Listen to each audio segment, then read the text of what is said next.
Flins is definitely one of those characters where you see his animation for the first time and you basically just decide to go for it.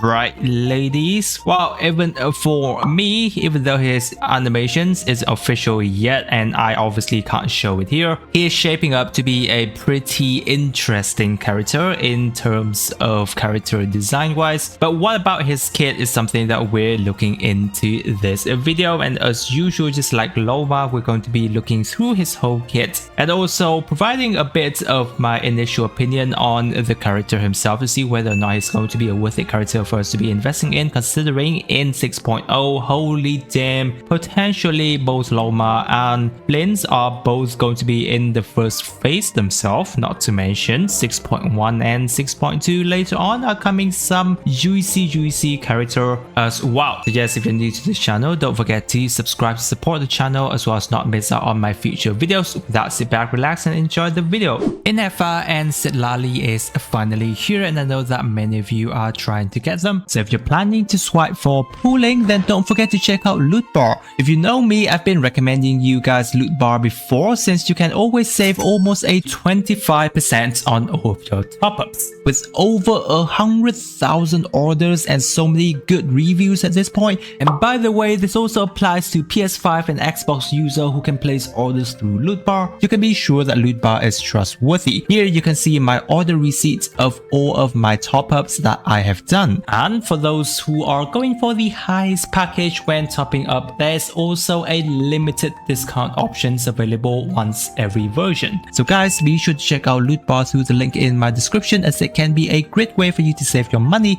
especially if you are topping up a large amount.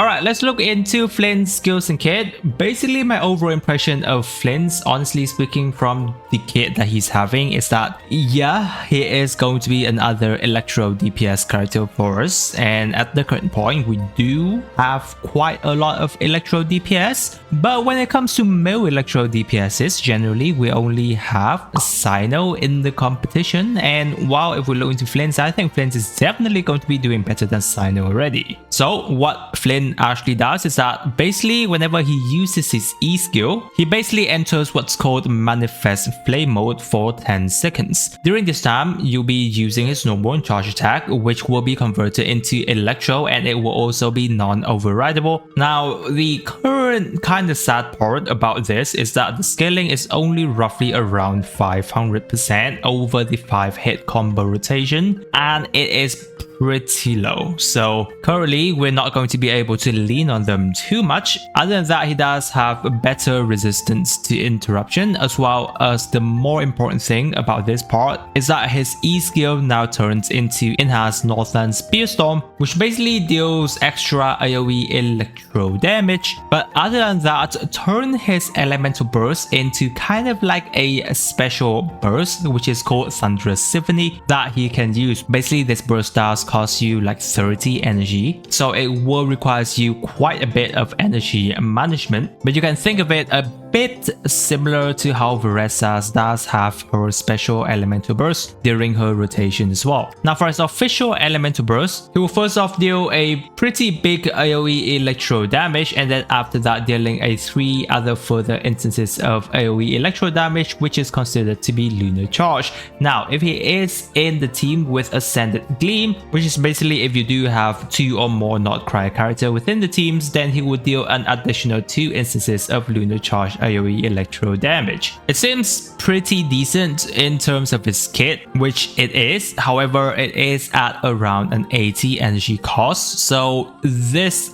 big elemental burst, which I'll call it, is rather tough to use when it comes to energy wise. And generally, I think many of the time we're going to be sticking to the Thunderous Symphony smaller burst during his rotation if we aren't able to meet the requirement, because what generally speaking he will need at least around 180 to 200% energy regen, even for the mini burst spam alone. And that's why his team build and team rotation is generally so important for Flins himself. Otherwise, it's going to be a massive problem for his damaging potentials. For Flint's passive, it's basically pretty simple but handy. Basically, whenever his party is in ascending lane moon sign, lunar charge reaction triggered by Flint will deal additional 20% damage. Furthermore, he has a maximum of 160 EM increase for himself at basically 2000 attack. And then third passive, yes, also allows him to turn electro charge reaction into lunar charge, where basically with every 100 attack that Flint's got, lunar charge base damage will be increased up to a maximum of 14%. And other than that, there seems to be new information around regarding kind of like a not cry resonance, where it can potentially adds up to a maximum of 48% extra lunar damage with a diversity of elements depending on your teammate. But obviously most of the information right now is still in beta, but there are potential that this is going to be a nice buff for Flint's teams themselves. So basically that's the overall of Flint's skills and kit. As we can have seen, he's very much a electro DPS character that utilizes the new lunar charge reactions team comps for not cry characters. Generally his playstyle is quite simple. He's basically just going to be the on-field character after your teammate have already set their elemental burst or skill supportive capability up for him to make use of. Then he goes onto the field using his E skill, pop his enhanced skill, which is a Northland Spear Storm, use his normal attack, and then also using the mini elemental burst whenever it is charged up, and then the rotations keeps going. Now the more important thing is when it touches on his specific build alongside with his other teammates, because again his energy management is just insanely tough if you want to have a proper use of his elemental burst, where of course we're going to be discussing a little bit more onto this during his constellations, his team comp section. But basically his C1 is going to be really good on him, where the Spear Storm cooldown is dropped to a 4 seconds while also restoring 8 energy per lunar charge trigger, letting you actually spamming your mini burst basically 1.5 to every 2 seconds, and that's actually really insane. Now NFI is also an absolutely important character on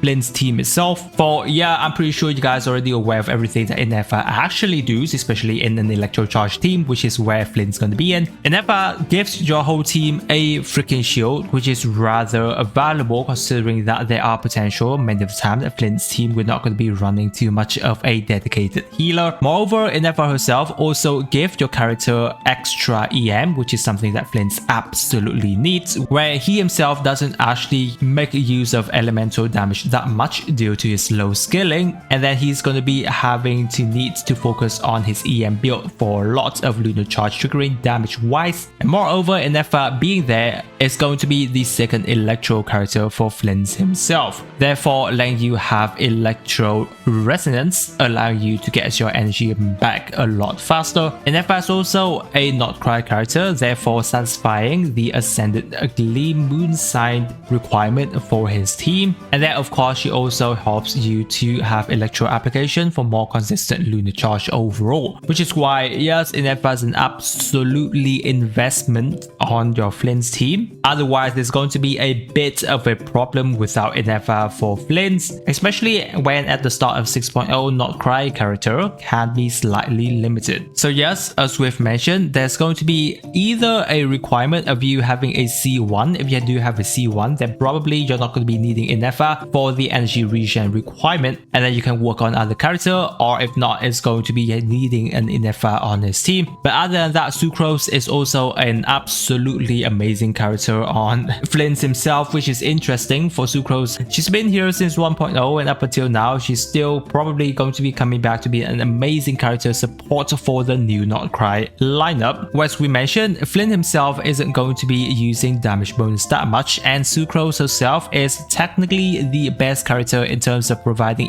EM for your team at the current point, and she's also free to play friendly. Therefore, many of the time you're probably going to be seeing a Sucrose and NFA being used on on a Flins team, which makes his team comp a bit restricted whenever you're looking into it. But yeah, we're going to be discussing that a little bit more in the team comps. When it comes to Flint's specific build for best of his weapon, yeah, obviously the new poem signature is definitely going to be for him. Now the good thing is that it is really absolutely good on Flynn. However, the bad thing is that it is only for Flynns basically at the current point. Generally one of the few times where, you know, Xiangling, the poem goddess, can't actually make use of a specific poem. For everything about this poem is basically lunar charge required. Not to mention, you also get an additional 12 elemental energy in this poem passive as well, which Flint's absolutely needs. So yes, it is so good on him. It feels almost a requirement to have a proper use whenever you're having Flint's. Now other than that, we do have basically a decent free-to-play options, which is a Prospector Shovel. I believe this is going to be the craftable weapons of Not Cry, where technically you do have the ability to get it to R5, where the secondary stat does give you decent amounts of attack. But other than that, you do have like a 96% electro charge damage increase and technically a 48% lunar charge damage increase, which is overall, I think it's decent. And at that point, you're just going to be having to focus mostly on energy regen matters. Now, other than that, if you do have other options, and you know, kind of like the Staff of Scarlet Sands for the 5-star does give you crit rate and EM, which is rather nice for him. And then if you really want to, like other free-to-play options like the Kitane Cross, Massive Wind Spear, Ballad of the Fjord, honestly you can use it if you already build it, but honestly I'm just going to be recommending you guys the Perspective Shovel all the way, because generally it is made for Not Cry characters. Artifact wise, yes, definitely the new artifact set is going to be used for him, where generally you do have an EM increase of 80 EM, and then other than that, whenever the party member triggers Moon Glare reactions, the on-field character do gets the crit rate increase of up to 30% if you are in Ascendant Gleam, and then all party member Moon Glare reaction damage is increased by a 10%. So overall this generally is made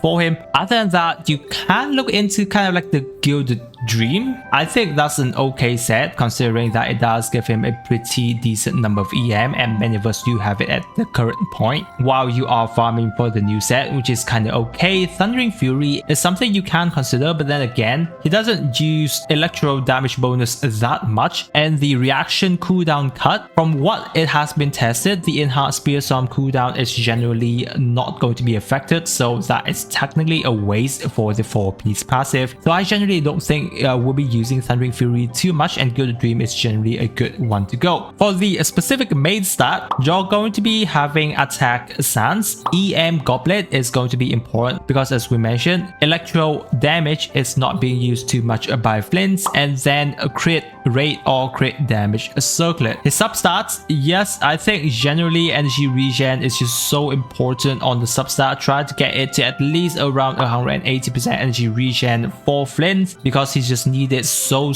much. And then of course he'll want other crit rate and crit damage on the substat as well, which leads us to looking into his constellation quite a bit, where I've already mentioned a bit before, his C1 is generally really good on him. It gets to the point where C1 can technically replace Inefa if you are really, you know, not wanting to invest into Inefa herself, because it generally does save a bit of his energy regen issues. But more than that, his Spear Storm cooldown is a decrease, therefore he can spam it a lot more, generally increases his DPS quite a bit, and then other than that, you're not worrying about energy regen too much either, which is where you can actually invest into your C1 and his signature at the same time. But yeah, whenever we're looking into it, it is quite a bit of an investment for Flint's if you really want to go all out onto him. A C1 basically adds a 50% extra attack OE to post Spear Storm normal, as well as 25% electro resistant shred. C4 boosts attack by a 20%, and then also raises EM cap to 220. C6 bump lunar charge damage by a 30% with an extra 10% for team with Ascended Gleam, and this is basically elevated damage, so technically it is calculated separately, where generally again C6 is for the worlds. Other constellation, it is pretty decent on him for increasing his damage overall, but for the most quality of life increase, it is C1. So yeah, it is what it is with Flins, unless up until the official release they changed something about his kit. C1 really is quite important for Flins, which is where it leads us to the more important part of a character, and that is going to be the team comps. Now again, yeah, we're still looking into different team comps for Flins out there, but at the current point we do have a couple, and as we mentioned, you know, characters like NFR Sucrose are absolutely so important on Flins team, where, you know, one of the more premium lunar charge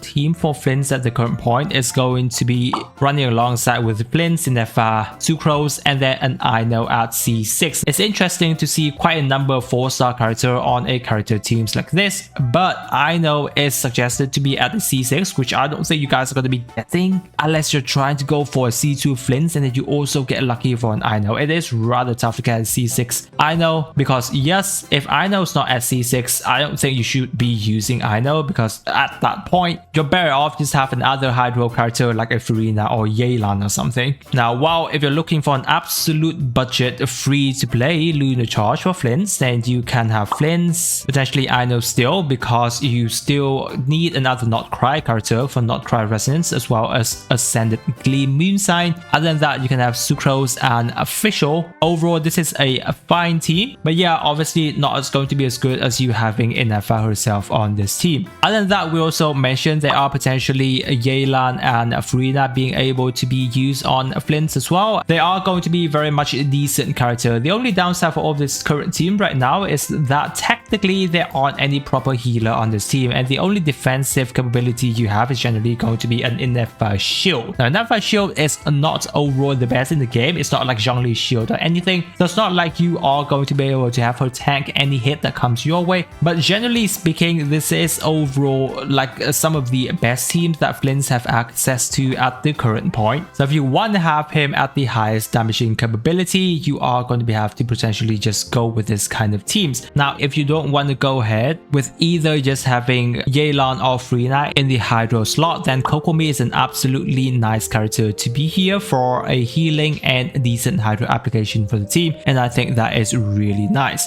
Other potential teams you can have kind of like a over vape hybrid, where you have Flins, Inafa, Xingqiu, and a Xiangling. Potentially not too bad of a reaction team, considering, you know, Xingqiu and Xianglings are still really nice character overall. But then I'm pretty sure you guys have Sucrose at that point, and I think it's going to be just better to have Sucrose in Xiangling place anyway. Loma Hyper Bloom team is a nice recommendation whenever we're touching on more of a Dendro team, where you have Flins, Loma, Nahida, and a Yelan or Farina, provided you do have a Loma at a C1 for her to be a healer, right? Generally recommend you to have a Loma C1 because you do have access to quite a bit of team comp saving for a slot for Yelan and Farina onto this specific team, making it a whole lot better. So those should be some of the team comps for Flins at the current point. From everything that we've looked into him, here's what I think about his pros and cons at the current part of the beta, where generally for the upside right now, from what I can see, he's going to be an electro DPS character. If with the right investment, I think he's going to be doing pretty decent damage. I don't want to place him on like a specific tier just yet. From what we've heard, many have been saying that he does have the potential to be on Skirk's level. However, from all the information we're looking here, you know, raw power compared to Skirk is obviously not something we can do for Flint, because he does requires you to, you know, for example, have a C1 or an FR investment for him to do really well. So yes, if he is in his really good teams, then he does have the potential to do nice damage number. Now, yes, currently for Flint, I do see that there are quite a lot of downsides, more than the upside currently. The most important part is that he does require you to invest quite a lot, not just, you know, potentially money wise, where there is going to be a requirement of kind of like either an FR, C1 or a signature, but then for the build himself, he does need a lot of energy regen. One of the more energy regen hungry character I've seen in quite a while, apart from Raiden of course, but then Raiden has the emblem fate set to cover it up. And the other thing is that if you're deciding to not having an FR, currently it's either just going to be Ino or Loma to make up for the moon sign Ascended Gleam, but who knows, maybe potentially later on when we do have other really good hydro character coming along, you know, like Wink Wink Columbina. Flint's team may potentially just going to be having a nice upgrade at that point. So with everything that we have discussed in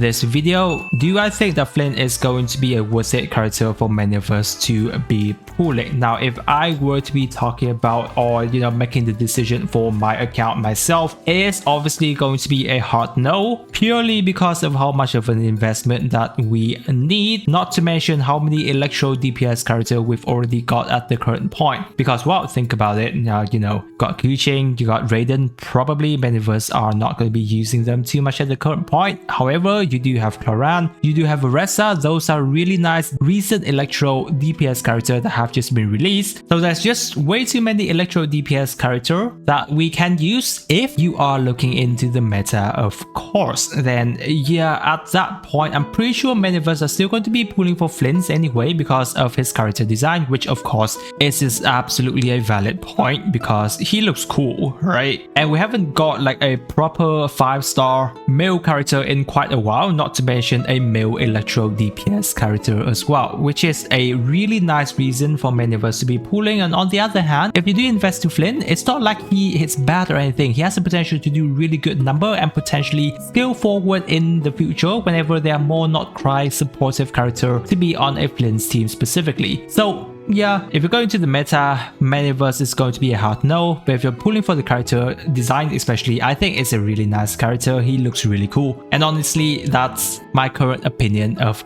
Flint. So I hope that the video have been helpful for you guys in terms of helping you make a bit of a better decision. If you got any question, leave it down in the comment section. I have some other lovely Genshin player will get to you there. If you're new to the channel, don't forget to subscribe to not miss out on my future videos. With that, I wish you a super day and I'll catch you on my next video.